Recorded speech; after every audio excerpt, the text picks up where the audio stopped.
Y esta mañana vamos a seguir con el libro de Santiago. Yo quiero pedirles que abran sus Biblias al libro de Santiago, capítulo 1 de Santiago. Santiago 1. Una carta preciosa que es una carta muy práctica. Y lo que me impacta de esta carta de Santiago es que fue una carta escrita por el primer pastor de la iglesia en Jerusalén. Primer pastor. También que era el hermano de Jesucristo. Era su hermano. A mí me impacta que Santiago realmente es Jacobo, sino el pastor del Señor Jesucristo y el pastor de la primera iglesia grande, comienza su carta diciendo siervo, ¿verdad? Eso es donde se identifica. Yo soy un siervo del Señor sobre todas las cosas. Y viene y nos da unos consejos para personas que están pasando por pruebas. Ahora, yo quiero que entiendas que él sabía lo que estaba hablando. Él entendía muy bien de qué estaba hablando. Él vivía en un tiempo cuando había mucha persecución. Y si te puedes imaginar la persecución de los cristianos de aquel entonces, cuando muchos perdían su vida. Pero peor era ser un judío cristiano, porque eran perseguidos por los judíos también. Y él escribió esta carta a los que estaban en dispersión, o sea, las personas que habían sido perseguidos en Jerusalén, se habían ido por todo el mundo, y escribe esta carta para consolarles, para ayudarles. Y aunque esto fue escrito hace 2000 años, yo creo que tenía aplicación para nosotros. Porque ellos, como nosotros, cuando pasamos por una prueba, estaban haciendo esta pregunta que vimos la semana pasada. ¿Por qué a mí? ¿Y por qué a mí? ¿Dónde está? Aquí está. Aquí está. ¿Por qué a mí? ¿Por qué a mí? Y algo que yo siempre digo cuando a una persona pregunta ¿por qué a mí? Es que Dios nunca contesta esta pregunta. La única pregunta que contesta es ¿para qué? ¿Para qué? ¿Por qué es vivir en el pasado? ¿Para qué es vivir en el futuro? Y Dios es un Dios del futuro. Entonces, ¿por qué a mí? ¿Y qué aprendimos? Leamos lo que vimos en versículos 2 a 4. Dice, hermanos míos, tened por sumo gozo cuando os halléis en diversas pruebas, sabiendo que la prueba de vuestra fe produce paciencia. ¿Por qué a mí? No sé. ¿Para qué? Para producir paciencia. Mas tenga la paciencia su obra completa para que seáis perfectos y cabales, sin que os falte cosa alguna. ¿Para qué nos suceden las pruebas? Para hacernos cabales, maduros. La palabra paciencia mejor traducida, aguante, para que resistamos. ¿Por qué sufre 6 meses sin lluvia la ceiba? Para que la ceiba sea fuerte. Esa prueba es la mejor cosa que puede pasar a la ceiba. Entonces aprendimos para qué las pruebas. Ahora, un problema en medio de las pruebas es que la prueba en sí no te puede madurar. Otro tema que vimos en el libro de Santiago es que es una fe auténtica que es producida por la madurez. Las pruebas contribuyen a nuestro crecimiento, pero no es suficiente. Por eso dice en versículo 5, lo que vamos a ver esta mañana, y si alguno de vosotros tiene falta de sabiduría, pídela a Dios, el cual da a todos abundantemente sin reproche y le será dada. De la misma forma que un examen no produce el conocimiento en tu vida, una prueba no produce la sabiduría en el momento. La prueba produce la paciencia, pero si quiero sabiduría de Dios, yo tengo que hablar con Dios. Sufrir una prueba no es sinónimo de madurar. Muchos sufren pruebas y nunca maduran. Lo que nos pone en el camino de la madurez es la manera como reaccionamos a las pruebas. Dios permite la prueba, entiendo que es para mí bien en el futuro, y lo que tengo que hacer en el momento es pedirle consejo, sabiduría, para hacer cómo pasar por esto. La pregunta de esta semana es, ¿ahora qué hago? ¿Ahora qué hago? Estoy en la prueba, entiendo que es para mí bien, pero ¿qué hago? ¿Qué hago con mi hijo que me está dando problemas? ¿Qué hago con estas deudas económicas que tengo? ¿Qué hago con el problema con mi esposa? Siempre peleamos. ¿Qué hago en mi trabajo? Que hay problemas en mi trabajo. Entendemos por qué llegamos hasta aquí, pero ¿qué hacemos ahora? Si no sabes qué hacer en una prueba, pregunta a Dios. Pero asegúrate de seguir todas sus instrucciones. Oremos antes de seguir. Padre, gracias por este tiempo que nos has dado esta mañana para estudiar el libro de Santiago. Y gracias por tu presencia de nosotros en este momento. Y estoy seguro que tú quieres seguir hablando a nuestro corazón por medio de lo que escribió Santiago hace 2000 años, bajo la inspiración tuya. Yo te pido por los que están pasando por pruebas en este momento. Quizás son pruebas de salud, como hermano Julio. Te pedimos por Julio, al estar recuperándose de esta operación, que tú puedes manifestarte en su vida, darle más sabiduría y que él puede aprender durante esta prueba. Pero yo te pido esto por todos los que estamos aquí, por los que están pasando por pruebas económicas o matrimoniales, familiares. Que Señor, que podemos encontrar tu sabiduría en medio del problema. Si hay alguien aquí que no te conoce personalmente, yo te pido que toques a su corazón para que te pueda recibir esta mañana. En el nombre de Jesucristo te lo pido. Amén. Vamos a ver 3 principios. Vimos 4 la semana pasada, pero solo 3 principios. En el primer principio está en versículo 5. ¿Qué dice? Y si alguno de vosotros tiene falta de sabiduría, pídala a Dios. Primera cosa, para que yo reciba sabiduría de Dios, yo tengo que reconocer mi necesidad. En otras palabras, es reconocer que estás falto. Y vamos a ver que la cosa que impide que recibas la sabiduría es creer que ya lo sabemos. Un amigo mío me dijo hace muchos años, estoy de acuerdo con él, dijo que la única cosa en este mundo que te impide aprender es creer que ya tienes la verdad. No puedes aprender. Si no eres enseñable, no puedes aprender. Lo que dice aquí, si alguien reconoce que no tiene sabiduría, debe pedirlo. No saber qué hacer en un problema no es necesariamente malo. Malo es no saber que no sabes qué hacer. Eso sí es malo. Solo es peor saber que no sabes y no querer reconocerlo. Ahora, ¿qué es la sabiduría? La sabiduría probablemente son las palabras más definidas en el mundo. Si tú vas a Google ahora y tú pones la sabiduría, vas a encontrar una lista larguísima de tantos refranes y dichos de muchas personas. ¿Qué dice el diccionario? El diccionario básicamente dice que la sabiduría es la conducta prudente en la vida y en los negocios. Otros han dicho es la habilidad en el manejo de las cuestiones de la vida. Otros han dicho es el sentido común en un grado no común. Interesante que la palabra sabiduría en griego es sofía, de donde viene nuestra palabra filosofía, alguien que ama la sabiduría. Entonces, ¿qué es la sabiduría? Hemos visto algunas definiciones. No voy a decir el mundo como es algo malo, pero lo que dicen personas en el mundo. ¿Qué dice la Biblia? Sí, es curioso, porque si existiera Google para la Biblia y pusieras la sabiduría, saldría un montón de versículos. Un montón de versículos que definen qué es la sabiduría. Es interesante porque puedes agrupar todas las definiciones de la sabiduría en 3 áreas básicamente. Voy a hacer una pregunta. ¿Cuál es la base de la sabiduría? Bueno, ¿qué es el principio de la sabiduría? Exactamente, todos saben, el temor de Jehová. El principio de la sabiduría es el temor de Jehová. Los insensatos desprecian la sabiduría y la enseñanza. Esa es la base. Tengo que comenzar con convertirme. Tengo que comenzar con recibir a Cristo. Y tengo que respetar, reverenciar, temer a Dios. Pero después de hacer esto, si yo soy sabio, también yo sé cómo actuar en el momento y lugar correcto. Esa es la segunda cosa. Tantos pasajes que dicen algo como Eclesiastes 8:5. El que guarda el mandamiento no experimentará mal. Y el corazón del sabio discierne el tiempo y el juicio.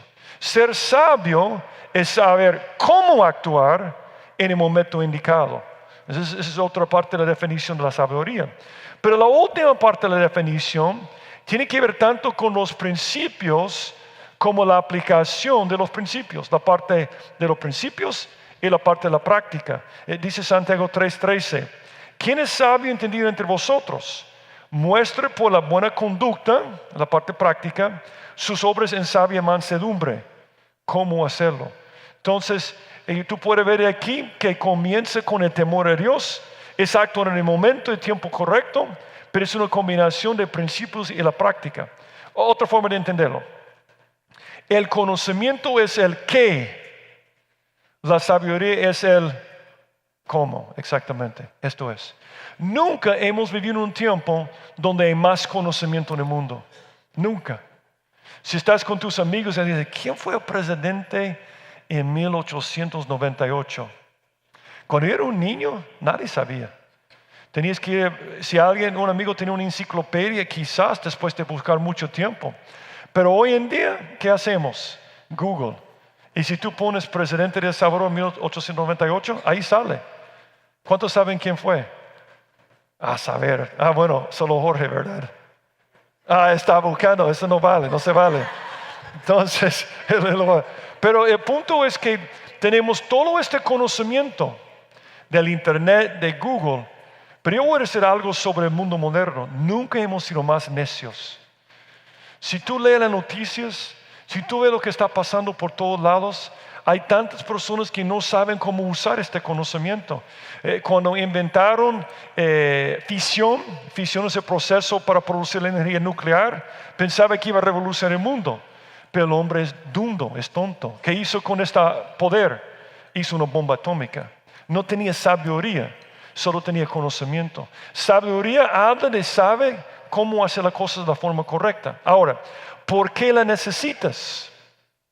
Esta expresión aquí es sarcasmo, porque dice, y si alguno de vosotros tiene falta de sabiduría. Hay dos formas de entender este pasaje. Muchos no tienen falta de sabiduría. Es una forma de entenderlo. Pero el sarcasmo está diciendo, si tú te crees sabio, no vas a aprender nada. ¿Sabe qué es el equivalente? ¿Te acuerdas cuando Jesús dijo que los sanos no tienen necesidad de un médico? Todos estamos enfermos espiritualmente y necesitamos un médico. Pero los fariseos decían, somos sanos, estamos bien. Muchas personas dicen, yo soy sabio, yo soy sabio, yo no necesito de Dios. Tienes que tener esta actitud de decir esto. La arrogancia es peor que la ignorancia. Pedir a Dios su dirección en una prueba requiere de una dosis de humildad a la que algunos nos resistimos. ¿Sabe cómo es? Es como el niño. Y una vez un niño viene corriendo a su mamá y dice, mamá, he crecido mucho. Yo soy tan alto como Goliat, ya miro 3 metros. Y la mamá lo ve y dice, ¿qué quieres decir con esto? ¿De qué estás hablando? Es que yo hice mi propia cinta métrica. Entonces me medí y salí con 3 metros. Somos así en esta vida. Nosotros nos comparamos con otros. Yo soy más sabio que ella. Yo soy más sabio que él. Y tenemos nuestra propia cinta métrica. Esa es nuestra norma, ese es nuestro estándar. Cuando el estándar debe ser Dios. Ahí vemos que necesitamos la sabiduría. Somos como la hormiga y el elefante están cruzando un puente que se estaba moviendo. Y después llega a la mitad, la hormiga dijo al elefante, mira cómo movemos ese puente. Es increíble. Es el orgullo que tenemos. ¿Ha visto hombre sabio en su propia opinión? Más hay esperanza hay del necio que de él. Y no tengo que recordar que necio en la Biblia significa tonto. ¿Sabe cómo es? Yo no sé si esto te pasó cuando pasaste por la adolescencia. Pero algo que pasa a casi todos los adolescentes es cuando cumplen 12, 13, 14, 15 años, reciben una revelación en ese momento. Y esa es la revelación. Mis papás, yo pensaban que eran inteligentes, pero no saben nada. Ellos creen que es FaceChat y Snapbook. Ellos no saben nada, ¿verdad? No saben nada sobre las cosas que yo sé. Mi chero que ve YouTube todo el día, él sí sabe. Ese es un cerebro. Y de repente no escucho a mis papás, porque mis papás viven otro tiempo. Mis papás no saben nada. Pero mis amigos, ellos sí saben. Ellos conocen la vida. ¿Cómo te fue en ese momento de tu vida? ¿Cómo te fue? Yo sé que hay algunos jóvenes que están en esta hora. Yo te voy a garantizar algo 100%. No te va a ir bien. Claro, muchos papás no somos muy inteligentes. Pero esta mentalidad de que ya lo sé es un desastre en tu vida. Es un desastre. Y es triste cuando lo hacemos con nuestros papás. Porque quizás algunos tienen razón. Pero cuando lo hacemos con Dios. Yo tenía un buen amigo que yo le estaba hablando de la importancia de leer la Biblia todos los días y tratar de leerlo de pasta a pasta. Y me dijo, ya la leí, la Biblia. O sea, ya llegué, ¿verdad? Ya llegué. Como dicen los buses, ya llegué, llorones, ¿verdad? O sea, ya llegué, ¿verdad? No tengo que hacer nada, ya estuvo. Ya estuvo con la Biblia y todas estas cosas. Y eso es tremendo porque cuando tú te crees, ya no puedes aprender nada. Si no quieres ser inteligente, cree que ya sabes todo. Ese es un desastre. Cuando viene la soberbia, viene también la deshonra. Mas con los humildes está la sabiduría. La humildad es el camino a la sabiduría. Muchos creemos que uno tiene que tener mucha inteligencia para ser sabio. Yo conozco muchos inteligentes que son necios, porque no tienen la humildad de aprender de Dios. Ahora, ¿cómo la obtienes la sabiduría? Ahí lo dice. Y si alguno de vosotros tiene falta de sabiduría, pídala a Dios, el cual da a todos abundantemente sin reproche y le será dada. ¿Cuál es la fuente de la sabiduría? Dios. ¿Dónde se encuentra? En la palabra de Dios. Yo necesito primeramente en medio de mi prueba decir al Señor, ayúdame Señor, ayúdame Señor. Y después voy a la palabra de Dios. Y es muy complicado porque cuando estás en medio de una prueba, estás escuchando un montón de voces que están compitiendo por tu atención. Y es muy complicado tener la disciplina para ir a la palabra de Dios. Pero el problema cuando no vas a la palabra de Dios, aprendes la sabiduría del mundo. Mira lo que dice 1 Corintios 3:18. Estamos rodeados por la televisión, por el internet, por las redes sociales, por nuestros amigos, con la sabiduría del mundo. Y dice 1 Corintios 3:18. Dice, nadie se engaña a sí mismo. Oye esto por favor. Si alguno entre vosotros se cree sabio en este siglo, hágase ignorante, para que llegue a ser sabio. Porque la sabiduría de este mundo es insensatez para con Dios. Pues escrito está, Él prende a los sabios en la astucia de ellos. Y otra vez el Señor conoce los pensamientos de los sabios que son vanos. Yo te animo si estás pasando por una prueba, que entiendas para qué, es para tu bien. Pero al mismo tiempo que vayas a la palabra de Dios y no escuches a todas otras voces que están compitiendo. Y lo dice Santiago en otro lugar de la misma forma. ¿Está algo entre vosotros afligido? ¿Estás angustiado? ¿Estás en medio de una prueba? ¿Qué dice? Haga oración. Hablo con Él que conoce todo. ¿Está alguno alegre? Cante alabanzas. Entonces, para tener la consejería, voy a Dios. Yo hablo con Dios por medio de oración. Pero ¿cómo me habla Dios? Por medio de la palabra y las circunstancias por medio de la palabra. El principio de la sabiduría es el temor de Jehová. Buen entendimiento tienen todos los que practiquen sus mandamientos. Su loor permanece para siempre. Estoy en medio de la prueba. Voy a la palabra de Dios. Y me dice que tengo que hacer algo difícil. Estamos estudiando finanzas en esa serie de mensajes evangelísticos. Y vamos a hablar de esto este miércoles. Pero hay un mito muy común donde la gente dice, yo tengo deudas porque no gano suficiente. Esa es la sabiduría del mundo. Si uno tenía esta sabiduría, nunca sale de sus deudas. La Biblia dice que tienes deudas porque gastas más que ganas. Son dos sistemas de sabiduría. Casi todo el mundo va por el sistema de tarjetas de crédito y deudas.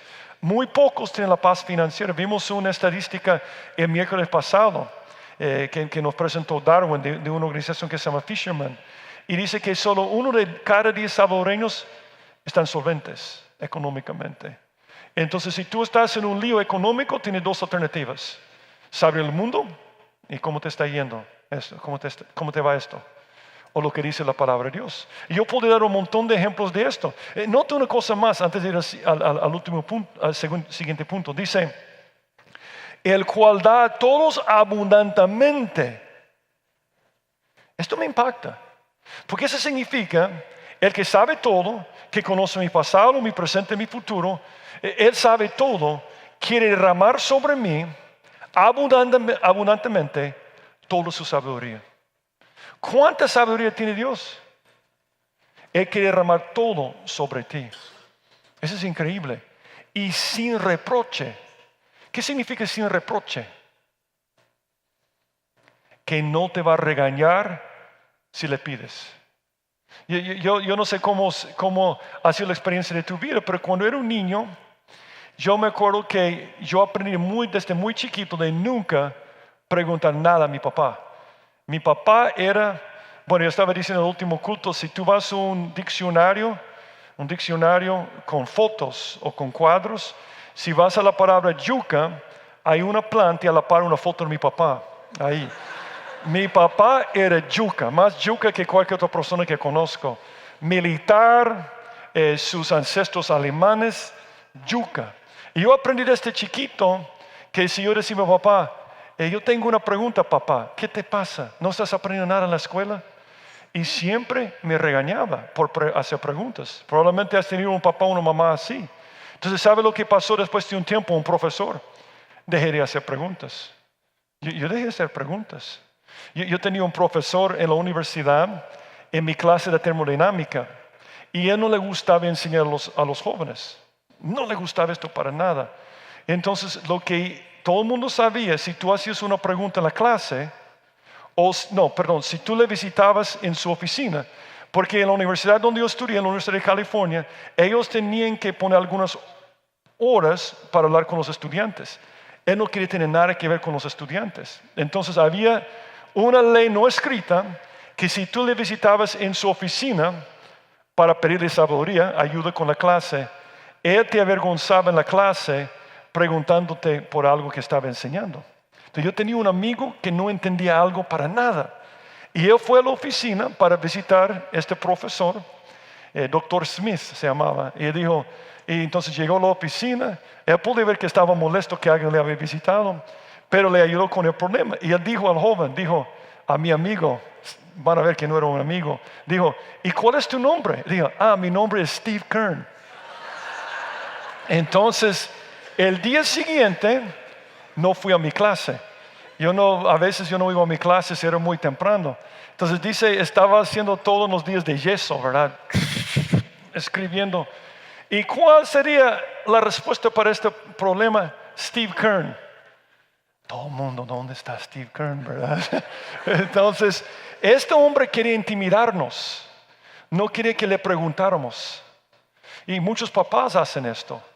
Y cuando crecemos en un ambiente así, creemos que Dios va a ser igual. ¿Sabe lo que significa este pasaje?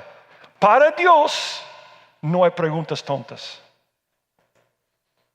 Y si has pedido la misma sabiduría 50,000 veces, dice Dios otra vez.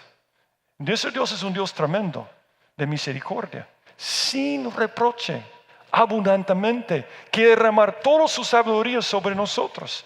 Ese es nuestro Dios. Si clamaras a la inteligencia y la prudencia dieras tu voz, si como la plata la buscares y la escudriñares como a tesoros, entonces entenderás el temor de Jehová y hallarás el conocimiento de Dios, porque Jehová da la sabiduría. Él es la fuente de la sabiduría y de su boca viene el conocimiento de la inteligencia. ¿Estás haciendo una prueba ahora? Dios ha provisto 3 lugares donde puedes conectarte con la palabra de Dios. Él provee consejeros. Por eso hacemos discipulado en nuestra iglesia. Queremos que estés con una persona más madura, una persona que te puede ayudar en medio de las pruebas. Pero también algunos dicen, pero hermano, yo leo la Biblia y no entiendo, por eso te ha dejado el consejero. Esos son los títulos del Espíritu Santo. Él nos da todo, Él nos guía toda la verdad. Pero también el consejo, la Biblia, la sabiduría se encuentra en la palabra de Dios. Orar por sabiduría es algo mal entendido. La sabiduría no viene mágicamente por orar 5 minutos para resolver un problema, especialmente si nunca sueles orar. Algo que muchas veces no entendemos. Bueno, yo tengo una pregunta. Cuando tú estudiaste álgebra en el bachillerato, álgebra, tú vas a la primera clase. A mí me encanta la matemática, a mí me encanta, pero yo me he dado cuenta que hay otra gente que no comparte esa pasión, ¿verdad? Pero tú llegas el primer día para álgebra y cuando llegaste el primer día dijiste al profesor, profe, yo quiero hacer una petición, enséñeme el álgebra en 5 minutos, por favor. No, pero lo hacemos con Dios. Una oración de 5 minutos y nos va a derramar su sabiduría. Es igual al álgebra. ¿Qué tenías que hacer? Volver a clase, volver a clase, volver a clase. Cuando algo para ti es muy importante, cuando realmente crees que te va a beneficiar la vida, haces la disciplina para aprenderlo. Así es la Biblia. La consejería se encuentra en la palabra de Dios. Y Dios te ha dado su espíritu, otros creyentes maduros, para ayudarte en cada momento. Pero hay un segundo principio. Dice versículo 6, pero pide con fe, no dudando nada, porque el que duda es semejante a la onda del mar, que es arrastrado por el viento y echado de una parte a otra. Con fe. Tenemos que pedir con la fe. Si pides la sabiduría de Dios, no puedes buscar una segunda opinión. ¿Sabe cuál es el problema? Tengo un lío. Voy a usar un ejemplo. Tengo un problema en mi matrimonio. Estamos peleando todo el tiempo. Voy a la palabra de Dios y me dice, Steve, tenés que amar a tu esposa como Cristo amó a la iglesia. Steve, no puedes divorciarte, salvo el caso de fornicación. Steve, tenés que hacer todas estas cosas. Busca una segunda opinión. Es como que vas al médico y te da un diagnóstico no te gusta. Voy a buscar otra opinión. La Biblia no hay segundas opiniones. Y siempre buscamos la segunda opinión porque no tenemos fe que Dios sabe. Porque Dios sí sabe. Como dice que si pides la sabiduría de Dios, no puedes buscar una segunda opinión. Por cierto, a esa segunda opinión Dios le llama la sabiduría del mundo. Entonces tú dices, no me gusta esto, encuentras un amigo y dice, mira, si no son compatibles, divórciense. Yo tengo un amigo que pasó por la misma cosa. ¿Para qué vas a tener una vida miserable? Hay que divorciarse. Qué sabio este hombre. ¿No es cierto? Yo siempre decía a mis hijos, siempre vas a encontrar un amigo que te va a decir lo que quieres escuchar. De hecho, nos rodeamos de amigos que nos dicen lo que queremos escuchar y no son amigos. Pedir con fe no es tanto creer que Dios puede, es creer que Dios sabe. No sé si ves la diferencia. Algunas personas creen que la fe es solamente creer que Dios puede, es todopoderoso. Pero es creer que lo que Él sabe es tan importante que lo voy a hacer. Entonces muchos de nosotros tenemos un lío, tenemos un problema, vamos a la palabra de Dios, no me gusta, voy a hacer otra cosa y reclamamos a Dios porque no nos sacó del problema. Entonces no tienes mucho poder, estoy en este problema. Es como ir a la Torre Cuscatlán, tirarse del techo, Dios, tú tienes que salvarme, ¡plac! Hay una ley que se llama gravedad. Así es, lo siento mucho. Siempre hay un amigo que cuando digo es así, pero yo escuché el caso de una persona hace 25 años en otro lugar que se tiró un edificio y no murió. Entonces la gente trata de vivir su vida conforme a esto. La palabra de Dios es importante. Hay que creer. No es solo la fe de que Dios puede. Eso es lo más importante que vas a escuchar esta mañana. Es la fe de que Dios sí sabe. Dios tiene razón. Lo voy a explicar de esta forma. Hay diferentes niveles de fe. Hay una fe donde comenzamos, donde creemos que Dios nos puede salvar. Hay una fe donde creemos que Dios es el Todopoderoso, que puede hacer milagros.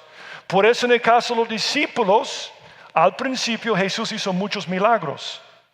Por ejemplo, tú te acuerdas de esta historia. Y levantándose reprendió al viento y dijo al mar, calla, enmudece.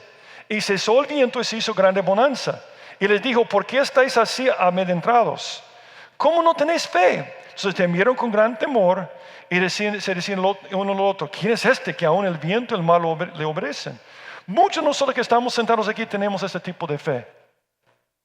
Pero cuando tenemos un lío y vamos a la palabra de Dios y Dios me dice qué hacer, mi fe no llega a este nivel que lo voy a hacer lo que Él dice. Creo que Él puede, pero no quiero seguir lo que dice. Enséñame buen sentido y sabiduría, porque tus mandamientos he creído. Si realmente creo en lo que leo, le voy a obedecer. La única forma de manifestar tu fe es obedecer lo que dice la palabra de Dios.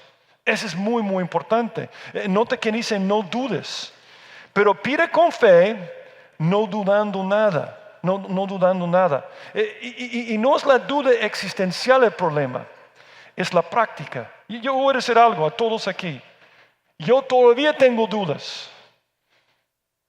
Después de tantos años de ser un creyente, de predicar. Pero cuando es un estilo de vida es el problema. El problema es que cada vez que leas la Biblia no te gusta, tú escuchas a otras personas. No vas a llegar a nada. De hecho, mire cómo lo dice la analogía aquí. Dice, porque el que duda es semejante a la onda del mar, que es arrastrado por el viento y echado de una parte a otra. Yo no sé cuántos aquí alguna vez han estado atrapados en una corriente en el mar. A mí me ha pasado, por eso estoy levantando la mano. Yo antes surfeaba. Yo surfeaba cuando vivía en California. Y yo tenía dos verdades por las cuales yo vivía. Dos verdades. Nunca salí al mar Pacífico solo. Y yo quiero dar este consejo a todos. Nunca solo. Nunca solo, nunca solo. El mar Pacífico no perdona. Y el mar no es pacífico. Es una mentira, ¿verdad? ¿Están de acuerdo conmigo, verdad? Entonces, ese es uno. Dos, si la corriente te está llevando para afuera, no luches contra la corriente. Deje que la corriente te lleve hasta un punto donde ya no hay corriente. Nada perpendicularmente a la playa. Busque donde no hay corriente y regresa. Dos principios que siempre funcionan. Porque ¿qué pasa cuando luchas contra la corriente? Nosotros una vez fuimos a la playa, a un rancho, y estaba conociendo a mi futuro yerno, el que se casó con mi segunda hija. Y fuimos al mar y yo dando mis consejos. Entonces teníamos una tabla de buggy, no las tablas normales de surfeadores donde tú te acuestas sobre la tabla. Y estoy comiendo, de repente me doy cuenta, Luke está en el mar, se llama Luke, él está en el mar, y la corriente le está llevando, dice mi hija, llorando. Dejé mi comida, yo salía corriendo como Baywatch, ¿verdad? Pero no con el cuerpo, ¿verdad? Entonces estoy corriendo, me meto en el mar y comienzo a nadar. Ahora, cuando nadas con la corriente, puedes ganar una medalla en los Juegos Olímpicos. No sé, cosa seria, ¿verdad? Entonces en mi mente, yo soy joven, ¿verdad? Nadando así. Entonces cuando llego donde estaba mi yerno, yo comienzo a decir, Luke. Y había muchas olas. Y yo no sé por qué yo tengo un sentido de humor raro. Pero todo el tiempo estoy diciendo, Luke. ¿Y sabe lo que vino a mi mente? La película Star Wars. ¿Se acuerdan? La última parte de la película, Luke, soy tu padre. Entonces, yo estoy diciendo, Luke, soy tú. Y yo estaba diciendo, ojalá que fuera tu padre para matarte, ¿verdad? En ese momento. Luke. Llego donde estaba y no está. Y estoy allí con un estómago lleno. ¿Qué debe decir tu mamá de nadar después de un estómago lleno? Tenía razón tu mamá. Entonces doy la vuelta y yo veo que él me hizo caso con algo. Él fue perpendicular a la playa, estaba ahí tranquilo, entrando en la playa. Pero ¿qué voy a hacer yo? Yo enfrentando la playa con esta ola, no tengo ninguna ayuda. Y estaba ahí luchando con la corriente. Yo conté la historia en el último culto con mi esposa y casi estaba llorando. A ella no le gusta que lo cuente porque ellos, ¿sabes que cuando yo estaba regresando había 4 hombres pescadores con la misma cara que tiene la gente aquí en El Salvador cuando hay un muerto en la calle? Y mi esposa decía, ayúdenle. Y dijeron, nosotros no somos tan tontos de meternos en el mar. Y yo ahí luchando con la corriente. Y aquí estoy, ¿verdad? Obviamente, yo llegué a este lugar. Pero yo siempre pienso que cuando yo estoy en una prueba, consulto la Biblia, pero escucho a las otras opiniones, yo soy como yo era en este momento, luchando contra la corriente. Y muchos de nosotros tenemos vidas de desorden, de caos, vidas turbadas, por una sola razón. No hacemos caso a la palabra de Dios y no hay otra razón. Porque Dios no va a quitar las pruebas, pero te puede dar la paz en medio de las pruebas. No como el mar Pacífico, pero la paz verdadera. Dice en Santiago 3:14, pero si tenéis celos amargos y contención en vuestro corazón, no os jactéis ni mintáis contra la verdad, porque esta sabiduría no es la que desciende de lo alto, sino terrenal, animal, diabólica. Satanás tiene mucha sabiduría. Él no es sabio, pero tiene sabiduría. Y Él tiene un plan para tu vida. Y no es un plan de paz. Hay que escuchar lo que dice la palabra de Dios. Sése, hijo mío, de oír las enseñanzas que te hacen divagar las razones de sabiduría. Es interesante que este cuadro aquí es muy común en la Biblia, donde dice, porque es el que duda semejante a la onda del mar, que es arrastrado por el viento y echado de una parte a otra. Es algo que dice la Biblia sobre la persona sin Cristo. Pero los impíos son como el mar en tempestad, que no pueden estarse quietos, y sus aguas arrojan cieno y lodo. Ve las noticias internacionales o de aquí. ¿Y qué ves? ¿Qué ves en cada país? Caos, desorden, violencia, gente inquieta, porque no van a Dios y a la palabra de Dios. En medio de todo este caos y esas pruebas, yo puedo tener una vida tranquila cuando sigo lo que dice la Biblia. En Efesios 4 habla de un creyente maduro, para que ya no seáis niños fluctuantes, llevados por donde quiera de todo viento de doctrina, porque por esta tejema de hombres que para engañar emplean con astucia las artimañas del error. Es triste que la misma experiencia de una persona que no conoce al Señor puede ser tu experiencia si buscas con una segunda opinión, si no vas con la palabra de Dios. Elías una vez estaba delante de toda la nación de Israel. Ellos habían ido en pos de los dioses de Baal. Y viene Elías y dice, vamos a definirnos en este momento. Vamos a ver quién manda fuego del cielo sobre este sacrificio. Y antes de hacerlo, él dijo estas palabras. Y acercándose Elías a todo el pueblo dijo, ¿hasta cuándo claudicaréis? ¿Qué significa claudicar? ¿Alguna vez has ido a un restaurante que tiene una silla que hace esto? Yo creo que esta silla lo hace, Luis, ¿verdad? Hacelo, por favor. Esta silla, porque yo me senté ahí.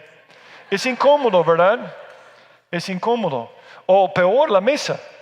Tú pones tu vaso de horchata y cae, ¿verdad? Porque es una de estas mesas. Eso es claudicar. Eso es claudicar. Es una vida terrible. Es una vida falta de paz.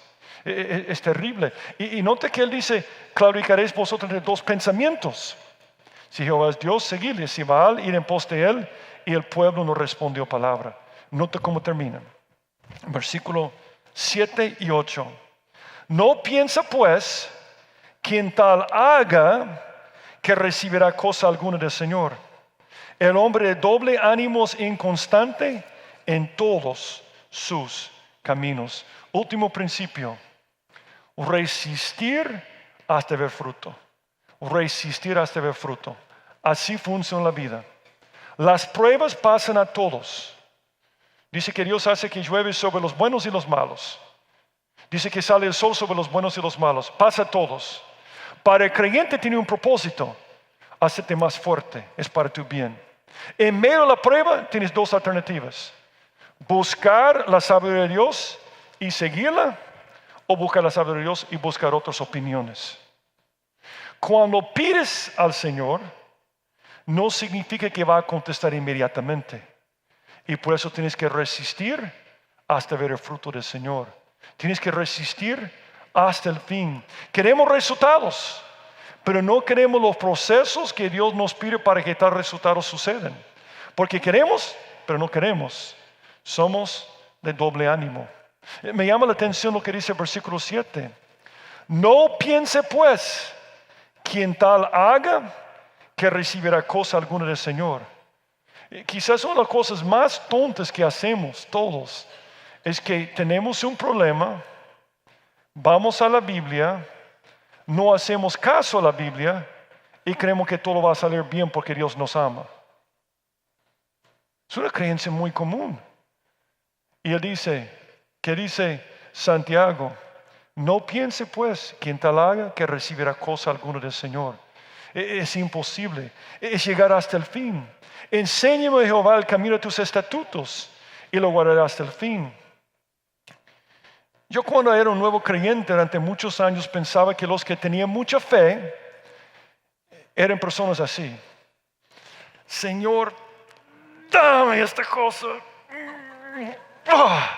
yo tengo tanta fe. ¿Qué sucedió? Como que había algo dentro de mí, una esencia que yo tenía mucha fe. Y yo no entendí la palabra fe. ¿Sabe cuál pasaje me enseñó qué significa la fe? La cananea. La cananea era una mujer que nadie daría 5 centavos por ella. Venía de Canaán. Adoraban demonios. Eran personas terribles. Si tú lees el libro Levítico. Y viene esta pobrecita mujer y se acerca a Jesús con una hija endemoniada. ¿Tú crees que tienes pruebas esta mañana? ¿Te puedes imaginar tener una hija poseída por un demonio? Y es porque ellos adoraban los demonios. Pero Jesús dijo de ella, no hay otra persona en todo Israel con más fe de ella. Porque decía que tenía gran fe ella y no le decía esto de otros. Y lo que me impacta de ella es cómo manifestó su gran fe. No hizo esto, Señor. No gritó, no saltó, no hizo todo esto. ¿Sabe lo que hizo ella? Y lo que comprueba que es la fe realmente, se acercó a Jesús y dijo, ayúdame, sana a mi hija. Estoy parafraseando. Y Jesús no le hizo caso. Y los discípulos, de hecho, después dijeron, Señor, dile que se vaya. Nos está, y voy a usar la palabra sabor, nos está hostigando, estaba diciendo. Que se vaya ella. Y dice, ten misericordia de mí, hijo de David. Y Jesús dijo, pero yo he venido a la casa de Israel. Yo no voy a hacer nada para los perrillos. Suena muy duro. Pero ella conocía la palabra de Dios. Ella sabía que la fe es insistir. La fe es llegar hasta el fin. Y la mujer la cual decían que tenía gran fe, no era un pastor, no era un misionero, era sencillamente una mujer que creía y creía y creía y creía, nada más. Esa es gran fe. Y por eso dice en este pasaje que una vez que Dios escucha tu petición y tú aplicas el consejo y no lo hace, es ir hasta el fin. Así funciona. Enséñame, Jehová, el camino de tus estatutos y lo guardaré hasta el fin. Esa es la gran fe. El problema con nosotros es que queremos café listo, ¿verdad?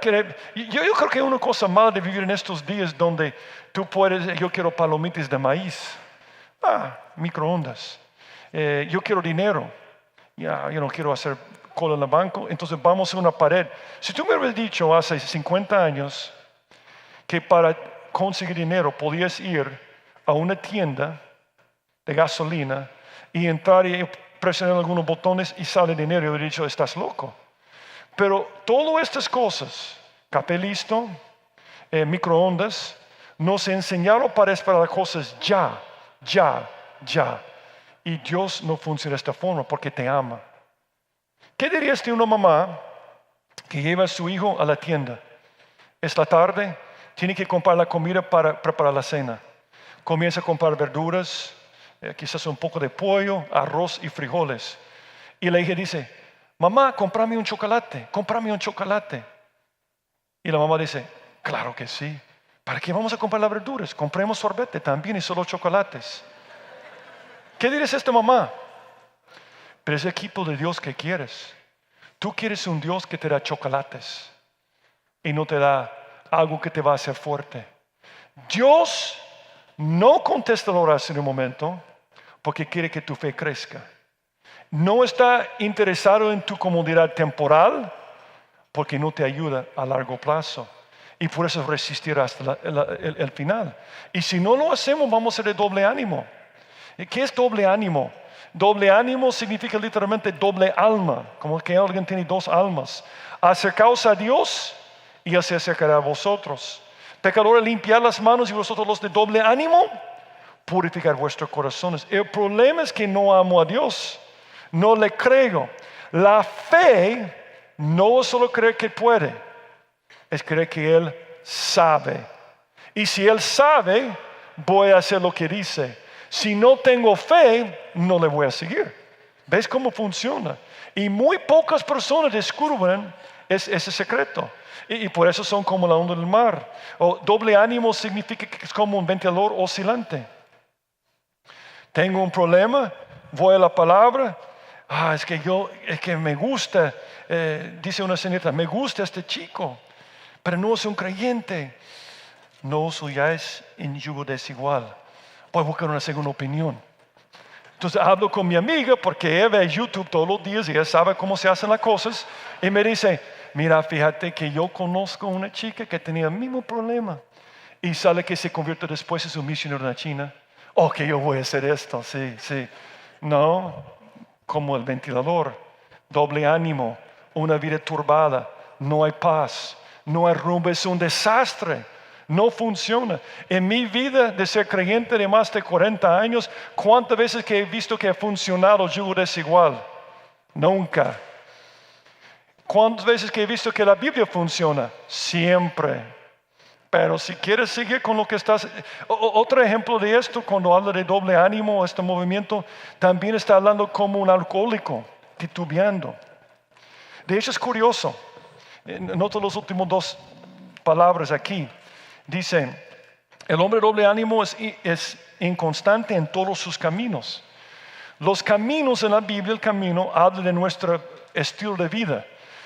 Habla de nuestra cosmovisión, cómo vemos al mundo, sus caminos. Por ejemplo, dice Dios, porque mis pensamientos no son vuestros pensamientos, ni vuestros caminos, mis caminos. Entonces hay una forma de ver la vida. Saber el mundo, los caminos del mundo. Saber de Dios, el camino de Dios. El camino de Dios es recto.